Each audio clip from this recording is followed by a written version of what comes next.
بسم اللہ الرحمن الرحیم۔ السلام علیکم ناظرین۔ میں پارک میں بیٹھا آرام سے چپس کھانے میں مشغول تھا اور میرے بینچ کے ساتھ جگہ خالی تھی، اس لیے میں نے وہاں چپس بھی رکھے ہوئے تھے اور ساتھ کولڈ ڈرنکس بھی موجود تھی۔ میرے ہاتھ میں سیل فون بھی تھا اور میں وقفے وقفے سے چپس کھا، کولڈ ڈرنکس پی اور موبائل چلا رہا تھا کہ اچانک سے وہ میرے نزدیک آ کر بیٹھ گئی۔ مجھے بہت ناگوارا لگا کیونکہ ایسے کوئی کسی اجنبی کے پاس آ کر نہیں بیٹھتا، اور دوسرا جب میں نے اس کا سرسری سا جائزہ لیا تو وہ کوئی مانگنے والی معلوم ہوئی، مگر میرا دل کچھ اور ہی کہہ رہا تھا۔ خیر، اس کے دلچسپ حرکتوں نے میرا دھیان اس کی جانب مبذول کروایا تو میں نے گہرائی سے اس کے چہرے کی جانب دیکھا۔ ایک نہایت ہی خوبصورت مگر سادہ خد و خال سا اس کا چہرہ، آنکھوں کی پلکیں بڑی بڑی اور ان میں سرما یا کاجل لگائے کئی زمانے بیت چکے تھے۔ اس کے بال لمبے لمبے مگر ان میں کنگھی کرتے بھی عرصہ بیت چکا تھا۔ عمر لگ بھگ 25 سے 28 کے درمیان کی تھی۔ اس کے کپڑے میلے کچیلے تھے اور جوتی تھی تو بہت قیمتی، مگر شاید اب وہ اپنا معیار کھو چکی تھی۔ اس میں ادھر ادھر سے بے خبر ہو کر خاصا دلچسپی سے اسے دیکھنے لگا۔ حیرت کی بات تھی کہ اس نے میری طرف ایک بار بھی نہیں دیکھا تھا، جبکہ میری چپس اور کولڈ ڈرنک وہ ایسے استعمال کر رہی تھی جیسے وہ اپنے ساتھ خود لائی ہو۔ یہ معاملہ میرے لیے کافی دلچسپ ہوتا جا رہا تھا، اس لیے میں نے اسے چپس اور کولڈ ڈرنک سے روکا نہیں بلکہ گہرے توقف سے اسے تکنے لگا۔ کچھ دیر یوں ہی خاموشی چھائی رہی اور میں اسے بڑی ہی بے تکلفی سے دیکھتا رہا، مگر میرا ضبط جواب دے گیا اور میں اس سے مخاطب ہوا۔ میں آہستہ سے کھانسا اور کہا، یہ آپ کیا کر رہی ہیں؟ اس قدر شائستہ اور نرم لہجہ اس لیے بھی رکھا کہ یہ کوئی مانگنے والی نہیں بلکہ تقدیر کی ماری لگتی ہے۔ انتظار؟ اس نے میری طرف دیکھے بغیر جواب دیا۔ کس کا انتظار؟ میں اور زیادہ دلچسپی لینے لگا۔ زندگی کا۔ وہ کچھ چونک کر بولی اور ساتھ ہی اس کی آنکھیں بھیگ گئی۔ پارک میں اور لوگ بھی موجود تھے، مگر جس بے تکلفی سے وہ میرے ساتھ بیٹھی تھی اور دعوت کر رہی تھی، بس لوگوں نے یہی سمجھا کہ میرے ساتھ ہی ہے کوئی۔ اس کی بھیگی آنکھیں دیکھ کر میں اس کے درد کا اندازہ لگا سکتا تھا۔ میرے دل نے اس کی پرنم آنکھیں دیکھ کر چوٹ کھائی۔ مگر تم تو زندہ ہو، پھر یہ زندگی کی تلاش ذرا وضاحت کرو گی؟ بس ختم ہو گئے؟ وہ بولی۔ کیا مطلب ختم ہو گئے؟ میں نے حیرت سے پوچھا۔ سوال داغا۔ چپس ختم ہو گئے؟ وہ میرے پہلے سوال کو نظر انداز کر کے میری طرف خالی چپس کی پلیٹ کو کیے پہلی بار میری طرف متوجہ ہوئی۔ اس کی آنکھوں میں کیا کمال کی کشش تھی کہ ایک بار میں اس کے سحر میں گرفتار ہو گیا اور خاموشی سے اسے تکنے لگا، مگر اگلے ہی لمحے اس نے زور زور سے خالی پیکٹ کو اپنے دونوں ہاتھوں میں تھپ تھپایا تو میں حقیقت کی دنیا میں واپس لوٹا۔ وہ چپس کا پیکٹ اور کولڈ ڈرنک ختم کر چکی تھی۔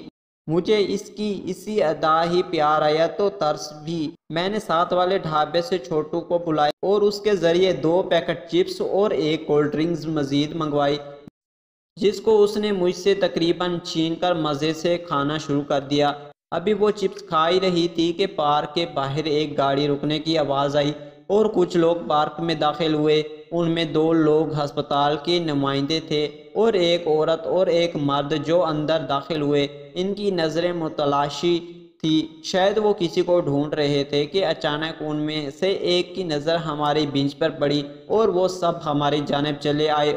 میں معاملات کو سمجھنے کی کوشش کر رہا تھا کہ وہ اتنے میں قریب آ گئے۔ ان لوگوں نے اس لڑکی کو بازوؤں سے پکڑ کر زبردستی اٹھا لیا اور ساتھ چلنے کے لیے فورس کرنے لگے۔ اس لڑکی کے ہاتھ سے چپس گر کر زمین پر بکھر گئی۔ مجھ سے رہا نہ گیا اور میں نے اٹھ کر ان وارڈ بوائے کو دھکا دیا اور ان کی گرفت سے اسے آزاد کیا۔ آزاد ہوتے ہی وہ میرے پیچھے سہم کر چھپ گئی۔ اتنے میں وہ مرد اور عورت جو غالباً اس لڑکی کے ماں باپ لگ رہے تھے، انتہائی پریشانی کی حالت میں ہمارے قریب آئے۔ عورت مجھ سے مخاطب ہوئی، معاف کرنا بیٹا، یہ ہماری بیٹی ہے کہ اس کی دماغی حالت کچھ ٹھیک نہیں ہے، اس لیے اس کا علاج جاری ہے، مگر آج صبح ہی یہ ہسپتال سے بھاگ گئی۔ ہم نے کافی تلاش کیا، تب ہمیں کسی نے اس کے حلیے کی نشانیاں کرتے ہوئے یہاں پارک کا پتہ بتایا تو ہم فوراً چلے آئے۔ اس عورت کے لہجے میں اس قدر ممتا تھی اور درد تھا کہ میرے بھی آنسو بہہ گئے۔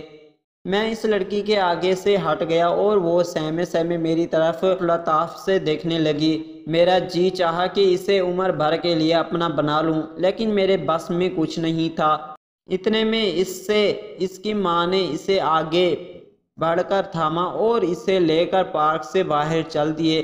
گیٹ پہ جا کر وہ رکے اور اس لڑکی نے کچھ اس معصومیت سے پیچھے مڑ کر میری طرف دیکھا کہ میں بے اختیار رونے لگا۔ مجھے اس کی حالت پہ ترس آ رہا تھا۔ میں عجیب کشمکش میں مبتلا حیرت کی تصویر بنا کھڑا تھا کہ اس لڑکی جو مجھ سے قدر مانوس ہوئی تھی، اس سے اس کے درد کی وجہ بھی نہ پوچھ سکا۔ میں مایوسی سے اس بینچ پر بیٹھ گیا اور وہاں دیکھنے لگا جہاں کچھ دیر پہلے وہ میرے ساتھ کسی دوست کی طرح بیٹھی باتیں کر رہی تھی۔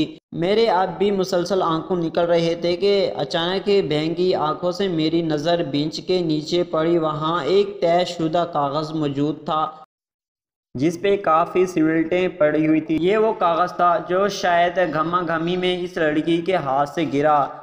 میں نے اٹھایا اور اسے پڑھنا شروع کیا۔ اس پہ ایک تحریر لکھی ہوئی تھی: پیاری تحرم، تم یہ سمجھ جاؤ گی کہ ہمارا ساتھ اب یہیں تک تھا۔ ہاں، میں جانتا ہوں کہ میں نے شادی کا وعدہ کیا تھا، مگر میرے والد مجھے دبئی بھیج رہے ہیں۔ وہاں انہوں نے اپنے ایک دوست کی بیٹی سے میرا رشتہ طے کر دیا ہے۔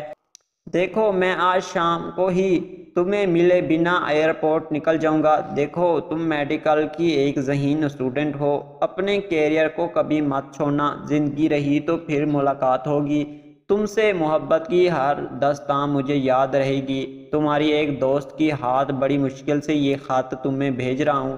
درد تو ہوگا، دل تو ٹوٹے گا، میرا بھی تمہارا بھی، مگر صبر کے سوا ہم اور کیا کر سکتے ہیں۔ الوداع تحریم، تمہارا اپنا سائن۔ کہ مجھے وہ لڑکی یاد آنے لگی۔ میں نے سوچا کہ اس محبت کی جدائی نے اس سے اس کا کیریئر چھین لیا، اس سے اس کا حافظہ چھین لیا، اور وہ پاگلوں کی طرح اس کی راہ دیکھتی ہے، حالانکہ اسے پتہ ہے کہ وہ اب نہیں آئے گا۔ محبت بھی کتنی عجیب ہے نا، کسی کو سب کچھ ہارنا پڑا۔ محبت کیا ہے تم؟ میں آج بھی اس پارک میں ہمیشہ چپس اور کولڈ ڈرنک لے کے بیٹھا ہوں کہ شاید وہ آئے اور مجھ سے چھین کے وہ چپس کھائے، مجھ سے باتیں کرے، مگر نہ جانے وہ کہاں